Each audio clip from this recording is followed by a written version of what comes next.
ఆయన దగ్గరికి వెళ్ళి చెప్పారు. ఎక్కడి నుంచి వచ్చిందో ఒక మహావానరం ఒకటి వచ్చింది.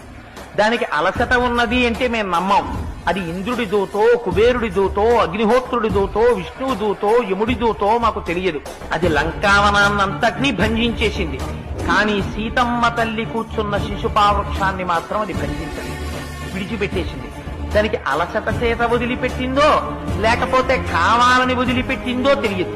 అలసట అని అనుకోవడానికి వీల్లేదు. ఇంత అశోకవనాన్ని భంజించిన వానరానికి శిశుపావృక్షాన్ని భంజించడం పెద్ద లెక్క. కావాలని వదిలిపెట్టింది. రావణా, నీకు ఇంకొక మాట చెప్తున్నావు. నువ్వు ఏ కాంతయందు ప్రియాతి ప్రియమైనటువంటి భావన చేత నీ మనస్సుని కామాన్ని ఉంచావో అటువంటి సీతమ్మతో ఇవాళ ఆ వానరం మాట్లాడింది. చెప్పేటప్పటికి ఇంకా వాడికి ఎక్కడ లేని కోపం వచ్చేసి వాడు ఎప్పుడూ సీతమ్మతో ఎవ్వరూ మాట్లాడకూడదు, ఇది కదా వాడి ఆజ్ఞ.